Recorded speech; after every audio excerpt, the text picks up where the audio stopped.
Human Settlements Minister Mmamoloko Kubayi delivered her maiden budget vote today. The budget vote comes as rising demand for reform on housing delivery and even more heightened attention on the portfolio following the flood disasters in KwaZulu-Natal and the Eastern Cape.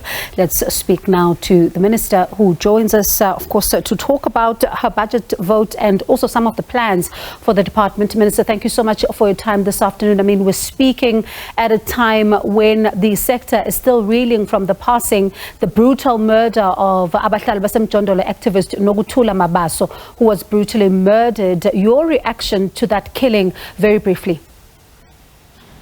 We send our good afternoon and good afternoon to your viewers. We send our condolences to the family, friends, and all the community leaders who are activists. I do believe that this comes as many of them have been attacked in the process. Let me also reiterate that the MEC in KwaZulu-Natal has been in touch with Abahlali leadership consistently, previously has met with them to understand the conditions that they find themselves, and will receive updates when necessary for us to support him as we work with the communities to improve their conditions of life. Let's look then at your budget vote. I was listening to you as you were tabling it then in Parliament and the subsequent debate from various MPs. But one of the things you talk about is the issue of KwaZulu-Natal. You say you are encouraged and, by how the team is responding to the disaster and doing when it comes to the issue of human settlements. But can you say for certain that the land that they've now been allocated to build these temporary structures is safe as opposed to what we saw before? Look, I think the first thing, that's why I had to say to members of Parliament, sometimes we do a general approach, condemning officials, telling them how corrupt they are, how lazy they are. Team Human Settlements dealing with these disasters have been remarkable, I must say, as a minister. They worked around the clock, 7 days. There's time where I was worried as a minister that fatigue will set in because they had not even seen rest. Majority of them never saw a single holiday during the time where we saw Easter's people were on holiday. They never rested. On the weekend, at the time we had the weekend of the holidays of the June 7th, they worked around the clock. So there has been quite a lot of work pushing to ensure that we can put systems in place. We can be able to have recovery in time, and also ensuring that the assessment in communities where people are staying, we are able to move them. We can't 100% say people where they're staying, they would not be flooded. For example, I went to one community where the residents are staying in a flood line. We told them that they need to move, they've refused. And part of what we are exploring is to say, can we get them to sign indemnity form to say they have refused to move, so that if tomorrow something happens, government is not found liable. So we do have incidences. There are areas, yes, where we find that where we said it's not suitable, we are relocating them. Within eThekwini, there's been work that is been done to find suitable land to be able to relocate them. So we'll continue to update as we do. But where we've been able to, for example, around other districts where the land is still fine because of we can be able to put temporary structures, we've been able to start. We have seen that we've started in the Ndwendwe, and we are able to put temporary structures there because the environment is suitable for us to continue to do that. Pardon me, Minister, pardon me for coming in there. Is that same vigorous, approach also being applied to the contractors themselves? Because some of them do shoddy work and they then put the community's lives in danger as well by the structures that they're creating. In terms of our work that we are doing, we've got, as I announced previously, that there are various teams, and amongst the team members, there will be members of the NHPRC. NHPRC is responsible for quality assurance to be able to check that the standards is right. So if they do mess up as contractors, we do have NHPRC to be able to give us to say, this is the report, and we are able to recover from them.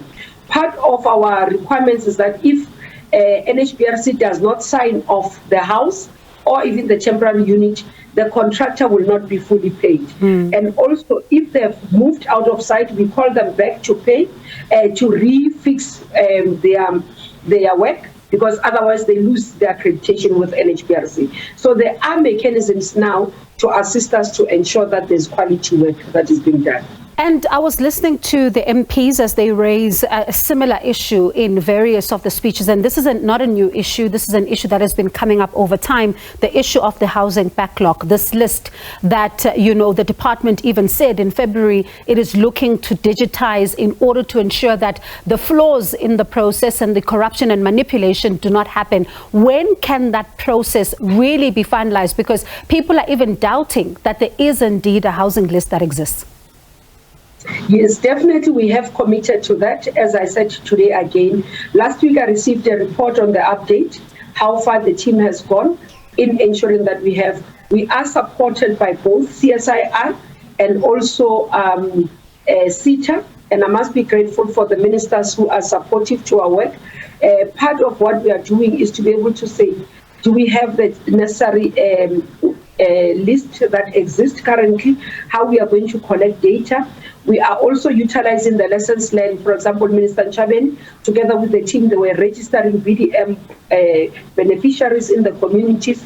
We're utilizing the same model to transfer into that. So the team is currently testing that. Once we are ready, we'll go. It's work in progress. We are not yet ready. As you know, systems, we've got to make sure that you are able to have the work. I received update last week.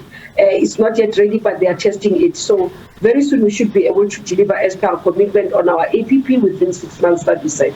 Your deputy raised a concern around the issue of people settling anywhere, saying that people should not be building because it takes the work, behind, the work of the department behind. But do you understand the desperation that is leading people to do this? Because some of them are looking to get closer to the places of work. I mean, you're looking at the NDP, it talks about how people need to be put closer to the places of work. And at the same time, you look at an area like Khayelitsha, where policing is made difficult by some of the difficulties around the informal settlement in and itself.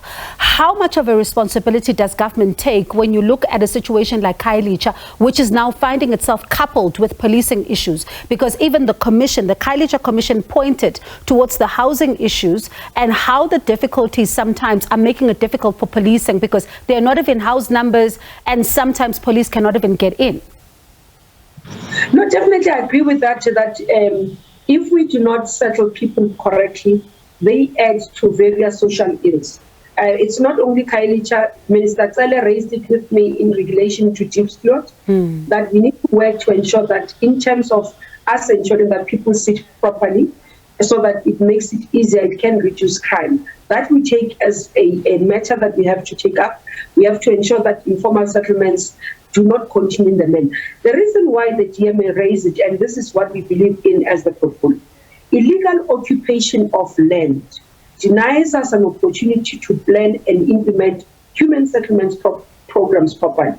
What we are finding with the disasters is that when people have illegally occupied land, they've put themselves where it's dangerous, they lose lives, either through fire or disasters, floods.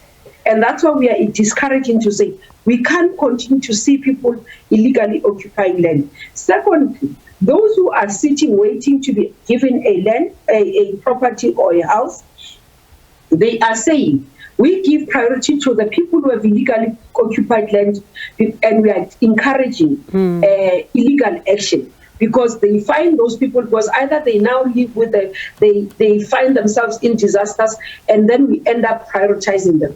So we've got to be able to acknowledge that it does present a challenge for us. What we are acknowledging is that we've got to improve the pace of human settlement provision, especially of housing and service sites. Secondly, what we have committed on digitization of the beneficiary list, that will improve on transparency and accountability. We do believe that when people know that I'm on the list and the list says I will receive a house on this particular day, people will be impatient. What has led to being impatient is because they see almost like people are jumping them on the queue without an explanation. Young people instead of older people getting houses. And those are some of the things that we are trying to deal with and eradicate within our work. Minister, I'm going to ask you to wear a different hat now and be an ANC member as we round up this conversation very briefly. We've seen some reports that are suggesting that you are being touted as a contender for the position of Deputy President of the ANC in December. Of course, all of this is happening before even the nomination process is out there. I see you smiling. There's talk of a generational mix. Will you be available should you be nominated?